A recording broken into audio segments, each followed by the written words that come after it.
Hello दोस्तों, आज हम बात करेंगे हाइपरट्रोफिक कार्डियोमायोपैथी के पेशेंट्स में AICD डिवाइस कब यूज किया जाता है, इसके क्या इंडिकेशंस होते हैं, क्या इंपॉर्टेंट इश्यूज होते हैं। बेसिकली ये एक लाइफ सेविंग डिवाइस है जो हार्ट के रिदम प्रॉब्लम्स को नॉर्मलाइज करने में मदद करता है। हाइपरट्रोफिक कार्डियोमायोपैथी एक बीमारी है जहाँ हार्ट की मसल्स बहुत ज़्यादा थिक हो जाती है, जिसकी वजह से दीवारें आपस में चिपकने लगती है और हार्ट का ब्लड फ्लो कॉम्प्रोमाइज हो जाता है, व्यक्ति हार्ट फेलियर में चला जाता है। आज हम बात करेंगे कि हाइपरट्रोफिक कार्डियोमायोपैथी वाले पेशेंट्स में AICD डिवाइस का प्रयोग कब किया जाता है और क्यों इस तरह के पेशेंट्स में अक्सर इस मशीन का प्रयोग किया जाता है, जो कि अपने आप में बड़ी कॉस्टली मशीन है लेकिन जान बचाने वाली उपयोगी मशीन है। इसकी क्या इंपॉर्टेंस है। टॉपिक पर जाने से पहले जो लोग हमारे चैनल पर नए हैं, हम रिक्वेस्ट करूंगा कि चैनल को सब्सक्राइब करें, वीडियोस को लाइक करें, शेयर करें, फॉलो करें, कमेंट करें, पूरा देखें। टॉपिक इंपॉर्टेंट है, इसे एंड तक देखिएगा। चलिए शुरू करते हैं। सबसे पहले AICD डिवाइस क्यों लगता है। हाइपरट्रोफिक कार्डियोमायोपैथी वाले पेशेंट्स में अक्सर हार्ट के रिदम प्रॉब्लम ज़्यादा देखने को मिल सकते हैं, जिसकी वजह से सडन पेशेंट की मृत्यु हो सकती है। इवन यंग और बिना किसी लक्षण वाले व्यक्ति की भी मृत्यु हो सकती है। और कई बार ये जो रिदम प्रॉब्लम्स होती है, इसमें पेशेंट को संभलने का मौका नहीं मिलता, तुरंत ही हार्ट बंद हो जाता है, व्यक्ति की जान चली जाती है।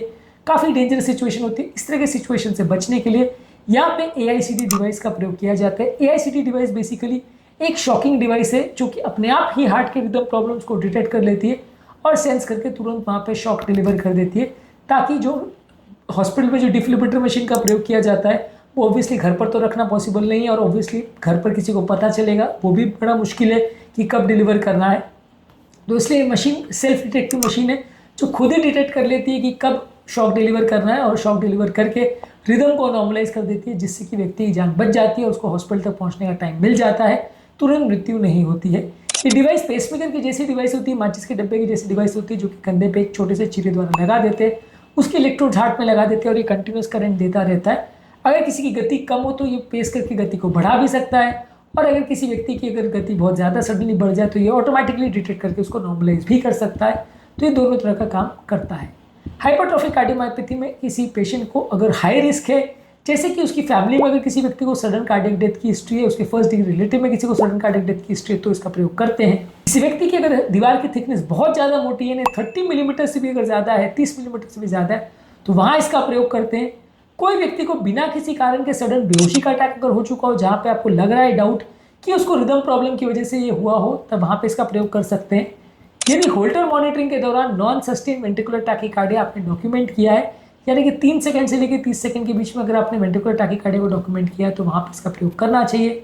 इसके अलावा अगर किसी व्यक्ति का ब्लड प्रेशर रिस्पॉन्स बहुत गड़बड़ है, ब्लड प्रेशर रिस्पॉन्स एक्सरसाइज के दौरान थोड़ा अबनॉर्मल आ रहा है, नॉर्मली जो ब्लड प्रेशर एक्सरसाइज में बढ़ना चाहिए वो नहीं बढ़ पा रहा है, सडनली कम हो जा रहा है, तो वो इंडिकेट करेगा कि व्यक्ति हार्ट फेलियर की तरफ जा सकता है, तो वहाँ पे इसका प्रयोग कर सकते हैं। अगर किसी व्यक्ति को हार्ट के अपेक्स में एन्यूरिज्म देखने को मिल रहा है, या किसी व्यक्ति को गैडोलिनियम स्कैनिंग जब MRI में करते हैं तो वहाँ लेट गैडोलिनियम एनहांसमेंट देखने को मिलता है, जो कि फाइब्रोसिस इंडिकेट करता है, तो ये एक बड़ा मार्कर है जहाँ पे पेशेंट को रिदम प्रॉब्लम ज़्यादा हो सकते हैं, तो वहाँ पे AICD कर सकते हैं।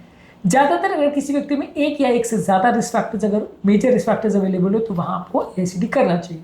इसके अलावा सेकेंडरी प्रिवेंशन में अगर मान लीजिए एक बार पेशेंट को कार्डियक अरेस्ट हो गया और उसको एक बार आपने जान बचा ली, तो दोबारा से वो ना हो, इसके लिए भी इसका प्रयोग कर सकते हैं। अगर किसी व्यक्ति को डॉक्यूमेंटेड होल्टर के दौरान सस्टेन वेंट्रिकुलर टैकीकार्डिया हो, तो वहाँ पे इसका प्रयोग करते हैं। ज़्यादातर लोगों को जो पेसमेकर के स्टाइल का डिवाइस होता है वही ट्रांसवीनस जो AICD डिवाइस होता है उसी का प्रयोग किया जाता है। किसी व्यक्ति को बहुत छोटा बच्चा वगैरह हो, वहाँ पर अगर प्रॉब्लम आ रही है तो स्किन के अंदर लगाया जाता है, जहाँ पर ब्लड वेसल्स के थ्रू नहीं, डायरेक्ट स्किन के थ्रू ही हार्ट में एक्सेस किया जाता है।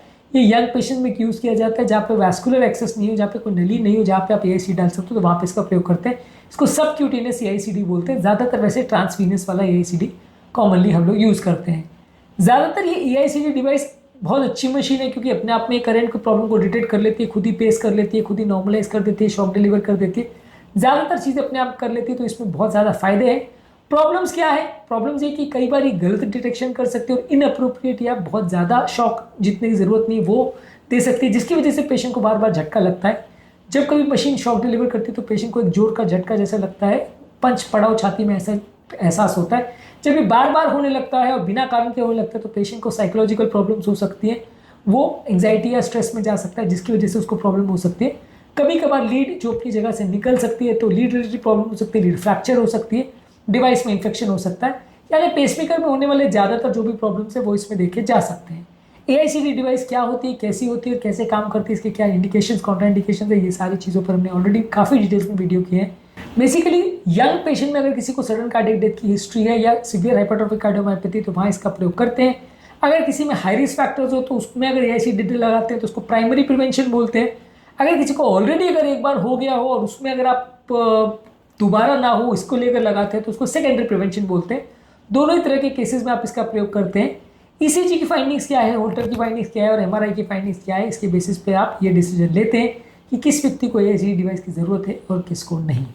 आज के टॉपिक में हमने बात करी AICD डिवाइस हाइपरट्रोफिक कार्डियोमायोपैथी के पेशेंट में कब यूज़ की जाती है, कैसे यूज़ की जाती है, क्या इसका पर्पज़ है, इस बारे में उम्मीद करूँगा कि आज के टॉपिक में कुछ नई बातें जानने को मिली होगी। जो लोग हमारे चैनल पर नए हैं हम रिक्वेस्ट करूँगा कि चैनल को सब्सक्राइब करें, वीडियोज़ को लाइक करें, शेयर करें, फॉलो करें, कमेंट करें पूरा।